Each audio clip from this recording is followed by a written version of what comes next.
Welcome back to the Team to Beat Miami Heat podcast, your one-stop shop for daily Miami Heat content. My name is Amir. For today's episode, I want to talk about Jimmy Butler's return to the Miami Heat last night. The Heat lost to the Denver Nuggets at home by double digits, got killed. This team just doesn't match up with the Denver Nuggets. They've had our number for a long time now, especially with Jamal Murray and Joker. And we just simply can't beat this team, even with Jimmy Butler, without Jimmy Butler, without the distraction. This year, last year, the last 5 years, we've not been able to really beat this team. And they're a tough matchup. But all of the news, though, last night and everything surrounding the game was centered around Jimmy Butler's return after a 7-game suspension. I think it was like an hour before the game, Chris Haynes came out with breaking news saying that Jimmy Butler will play and will start. And Jimmy looked okay. Like, we know he doesn't want to be here after the game. He reiterated again and again, I don't want to be here. His main goal, Brian Windhorst said, is to get the heck out of Miami and go to the Suns.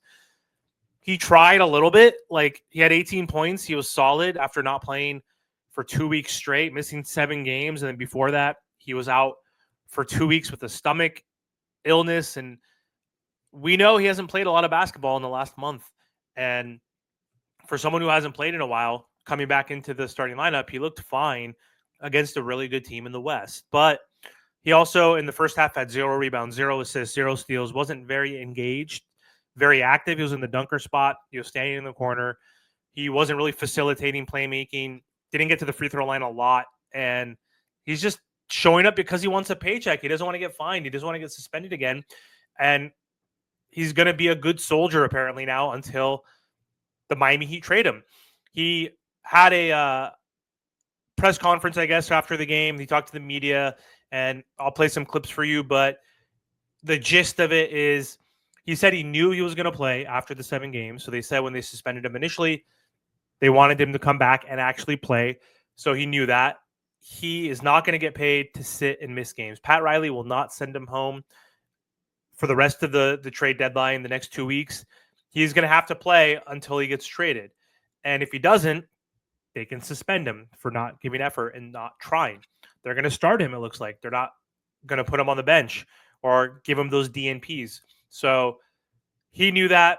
The Miami Heat, they know that he has to play as long as he's under contract.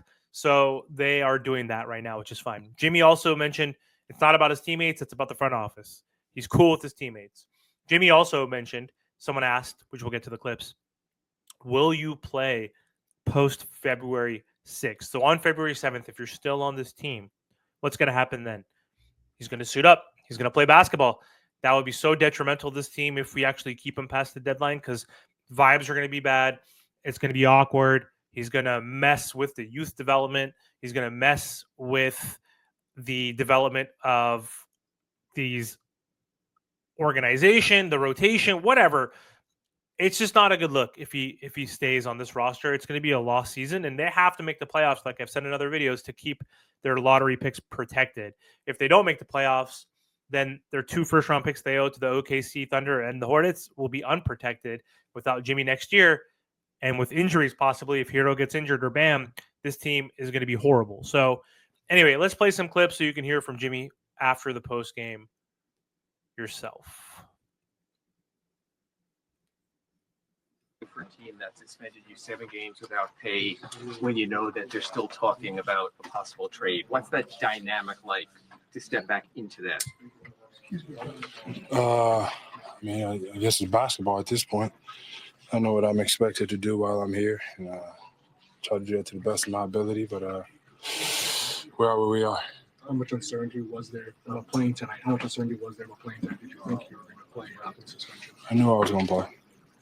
There was a lot said the last couple of weeks. I mean, I know it's hard to clear everything up in 1 second, but I mean, what was the plan going forward when you knew you were coming back? Was this the plan? Did you know you were at 7 games you were going to play tonight? Yeah, I mean, that's what Dad told me. But it was a lot said by everybody except for me, to tell you the truth. So we'll let people keep talking like they know everything, like they have all the answers. And then sooner or later, the whole truth will come out. But until then, we will continue to let people talk. And if I'm here, I will get out there and play.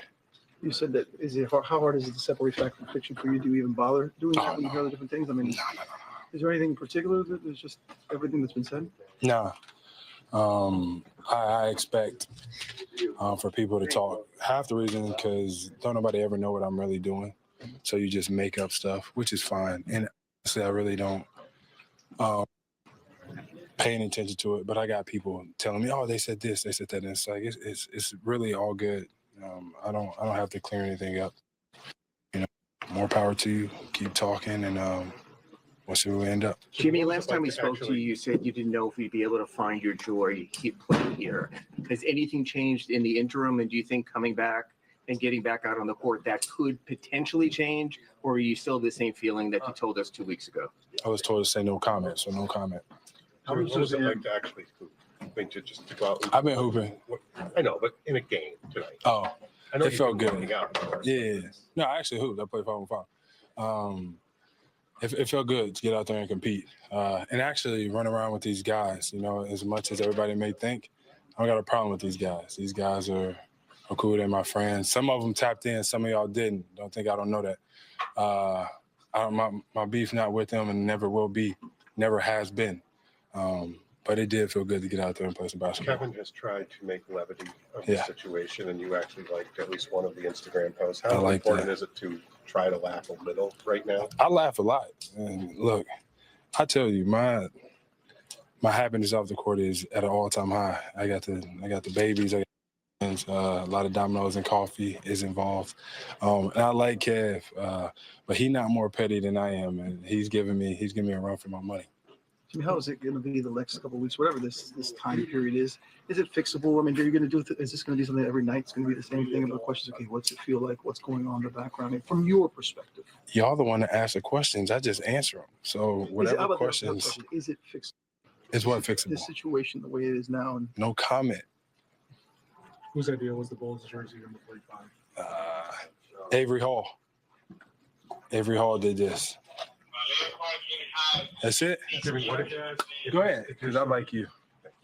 If you're still here February 7th. February 7th? The day after the deadline. We playing a lot of what ifs, ain't we? We are. Yeah. Then I'm a hoop. That's it. There you have it. He said, I'm going to hoop. It's not about my teammates. He did jab at someone saying, you know, these guys are my friends. Some of them hit me up to check in on me. Others did not. I know who you are. So nothing's changed, man. He didn't answer the question about, like, can you find your joy back with this Miami Heat team?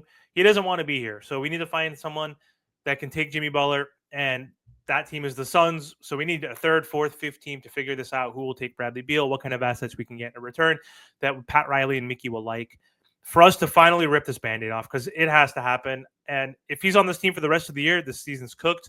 But also, it's not the worst thing in the world.